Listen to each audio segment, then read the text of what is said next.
Hey everyone, welcome back. Today, I'm excited to share my experience on board a new-to-me cruise line, MSC. From the stunning ship itself, the onboard activities, amenities, the dining options, and of course, the destinations we visited, I'll be covering everything you need to know about cruising with MSC. Whether you're considering your first cruise or you're a seasoned traveler looking for new insights, stick around because I'll be diving into the highlights, the surprises, and my honest thoughts on this cruise line.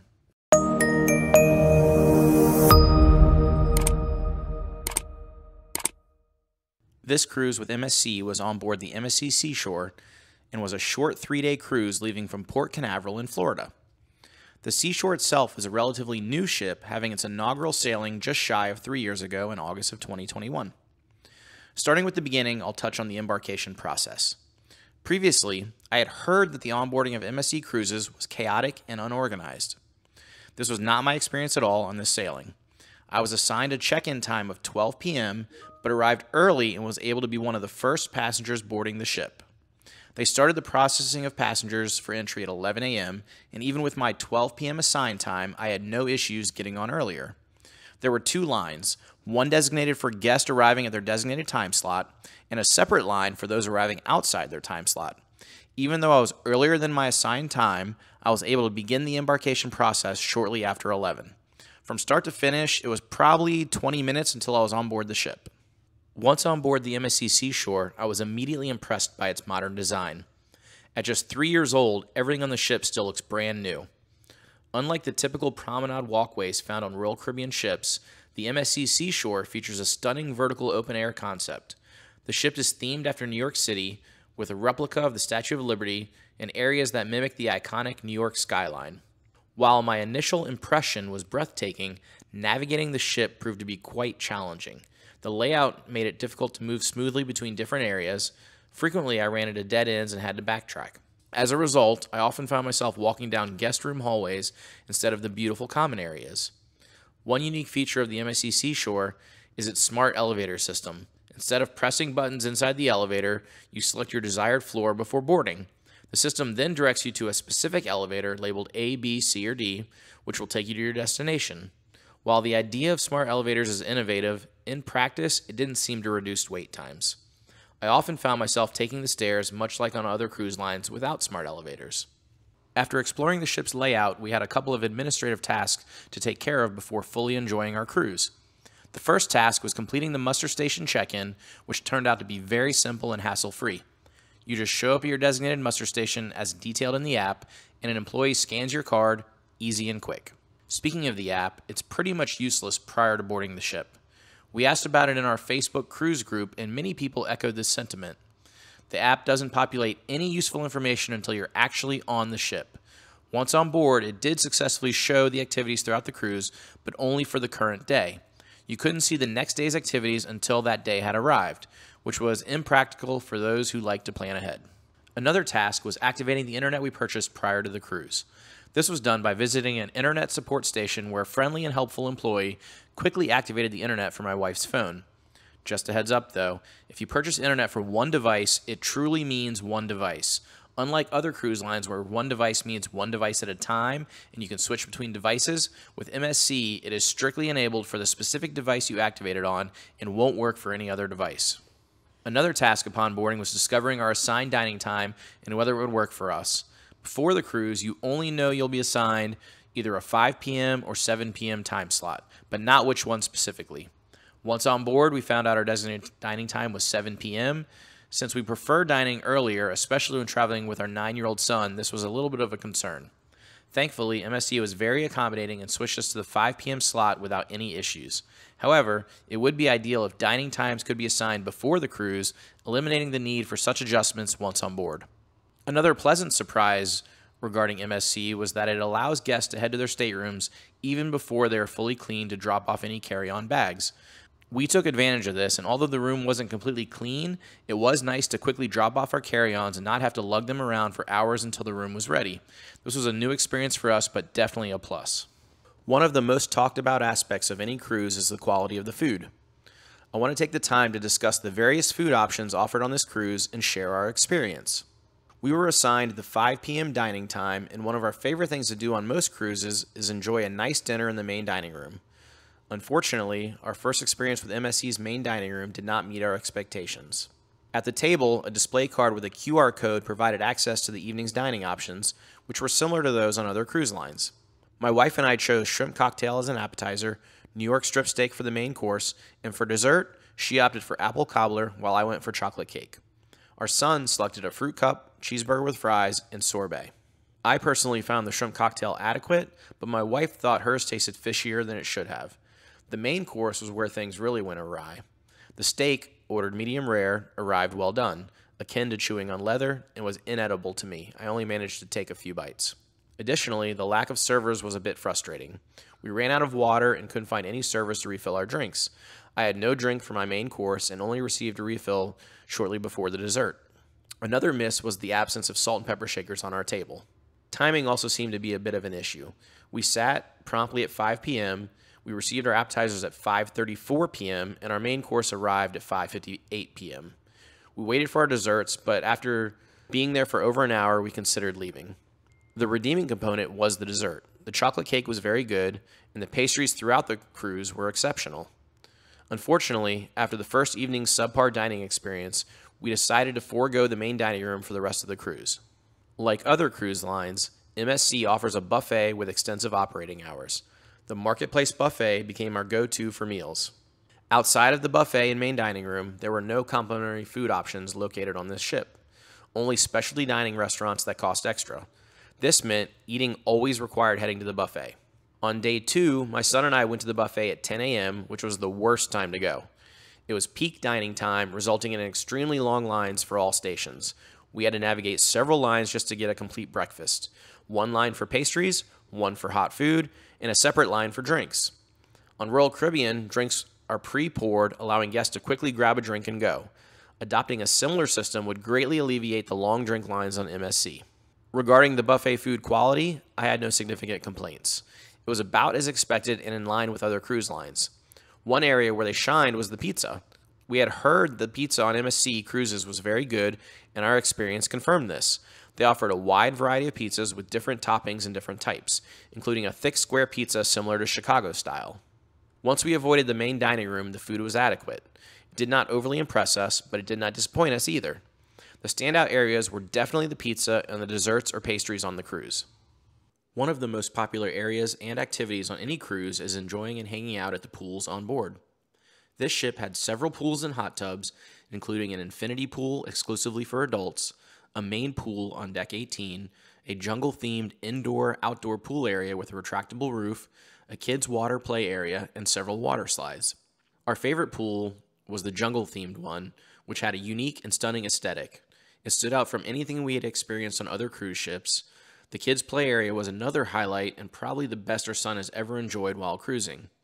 The water slides were also a big hit, with the inner tube slide being the most popular. Interestingly, the kids' pool was the only freshwater pool on board, while the other 3 were saltwater. When I say saltwater, I mean extremely salty. If water touched your eyes, it was very uncomfortable, and if it touched your tongue, it was quite unpleasant. There were a couple of oddities with the pools that we hadn't typically experienced on other cruises. First, the pools were all extremely deep. Aside from the kids' pool, they seemed to cater mainly to adults. The jungle pool had a minimum depth of just over 6 feet. While this didn't bother us, it seemed rather unfriendly for kids since they couldn't touch the bottom. The main pool had a small, shallow end where our 9-year-old could touch, but it had an immediate drop-off to over 6 feet for the rest of the pool. Additionally, MSC's approach to lifeguards was different from what we were used to. Other cruise lines are usually very diligent with lifeguards who are highly attentive to the pool and swimmers. MSC, however, seemed to take a more hands-off approach with their pool safety guards, as they call them. These guards typically sat far from the pools and seemed to have other jobs such as maintaining the pool area. They all wore sneakers with socks, which didn't convey that they were ready to assist a struggling swimmer at a moment's notice. This, coupled with the deep pools, seemed like a potential safety concern. All in all, the pool areas were very nice. However, if you have young children, be cautious. The pools are quite deep, and the pool staff seem to have other responsibilities besides ensuring the safety of the swimmers. Next, I want to highlight the onboard entertainment, particularly the shows at the Madison Theater. The theater itself is quite nice, and we typically arrived only a few minutes before showtime, yet still found seating relatively easy. Reservations can be made in advance, and 15 minutes prior to showtime, any unclaimed reservations are released, allowing guests without reservations to enter. Each evening featured a show at 7 p.m. and again around 9:30 p.m. The shows were the same for both times but varied each night of the cruise. Before each show, the cruise director took the stage to warm up the crowd. On this particular cruise, we had the pleasure of experiencing Reverend Dr. E, whose real name is Everson Bevel. Usually, the cruise director doesn't significantly impact our cruise experience, but Reverend Dr. E is an exception. He is by far the best cruise director we've ever encountered, and MSC made an excellent choice in hiring him. Notably, he's the first American cruise director for MSC, which makes sense given their efforts to attract a larger share of the American market. It wasn't uncommon to see guests eagerly trying to get a picture with him around the ship. His pre-show performances, including singing, dancing, and comedic relief, were often more entertaining than the shows themselves.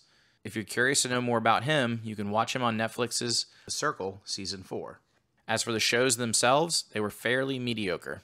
They weren't bad, but none left us wishing they didn't end or in awe of their quality. Some of the choreography was unusual, occasionally leaving my wife and I chuckling. The shows included a classic rock show, a variety show with singing, dancing, and acrobatics, and a diva show featuring hit songs from iconic divas like Whitney Houston and Adele, among others. Overall, the shows were average and left us feeling underwhelmed. Let me take a moment to talk about the staterooms on the MSC Seashore and share my thoughts. As mentioned earlier in this video, the MSC Seashore is a relatively new ship, and the staterooms reflect that with their excellent condition. We stayed in an ocean view balcony, which was similar to those on other cruise lines. One feature I particularly liked was the availability of outlets next to the bed, allowing us to charge our electronic devices conveniently. This is not always the case on other ships, where outlets are often located across the room, making it less ideal for charging cell phones overnight. One of the unique features of these staterooms is the key card reader located on the wall immediately as you enter the room. Placing a key card in this reader enables the electricity in the room and signals to the stateroom attendant that the room is occupied. The downside is that all electricity shuts off when you leave the room. Although we didn't verify it, the air conditioning is supposed to remain unaffected. We usually left our son's card in the reader to keep our phones charging while we were out. Additionally, the staterooms have another light that can be activated from inside the room to indicate "Do not disturb" or "Please service this room." This was a handy feature for communicating our needs to the stateroom attendant. MSC still provides twice daily stateroom service, which is a nice touch since many competitor cruise lines have transitioned to once daily service. Before we dive into the destinations, I want to touch on an aspect of the ship that isn't often discussed but was so prominent that it needs to be mentioned: the climate control in the public areas. Unfortunately, this cruise did a poor job of maintaining a comfortable temperature indoors. Unlike my past cruises where the interior spaces were always pleasantly cool, this ship felt uncomfortably warm throughout the public areas.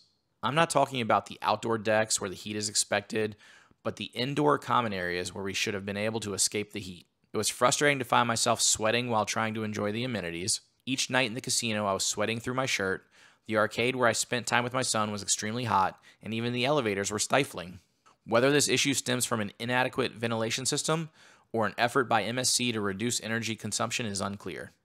Their installation of card readers in staterooms suggests an intent to lower energy use, but whatever the reason, it made for an uncomfortable experience indoors. Let's briefly talk about the destinations on this short cruise.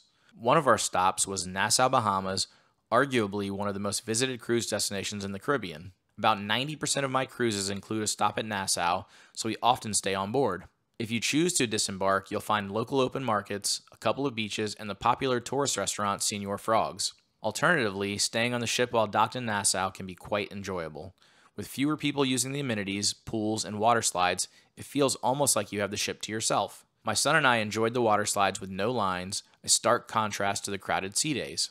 The second destination was MSC's private island, Ocean Key, which we were excited to experience.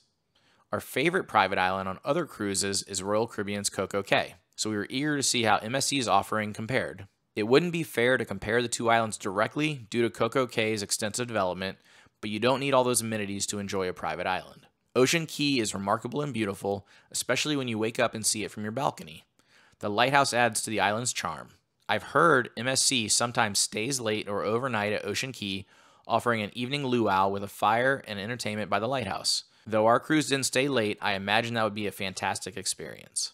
Lighthouse Bay Beach, just to the left when you disembark, is the most popular beach on Ocean Key. It's a beautiful spot, but we wanted to explore and find a less crowded area. We ventured past Lighthouse Bay and discovered an unnamed, unmonitored beach. This beach, while less maintained and lacking amenities, offered incredibly clear water where you could see straight to the bottom. However, it was very rocky, making it uncomfortable to walk barefoot. Once we got about 20 feet out, the rocks gave way to sand, making the swim enjoyable. Due to the lack of amenities like bathrooms and food, we relocated to Ocean Cay Lagoon. This large lagoon features multiple floating tethered platforms perfect for snorkeling and observing marine life. A word of caution though, you should be a strong swimmer to venture out to these platforms. My 9-year-old son and I enjoyed our time there, but the swim back was challenging, especially for my son. MSC should consider placing roving lifeguards on kayaks or paddleboards near these platforms for safety. The beach at Ocean Cay Lagoon has plenty of chairs but limited shade. Umbrellas are available for rent if you prefer some sun protection. For food, the private island offers a buffet starting around noon and a beach shack serving hot dogs, hamburgers, fries, pasta salad, and lobster rolls available for an additional charge. An ice cream shop, the Smiling Fish, is conveniently located just before reboarding the ship. Overall, MSC's Ocean Cay is an enjoyable destination for beach lovers and snorkeling enthusiasts. That wraps up our first experience on MSC cruises. While there were many things MSC did well, there are also areas where they can improve. I'd love to hear your thoughts on MSC in the comments. If you have any questions about anything we covered, feel free to ask. Thanks for watching, and I'll see you in the next video.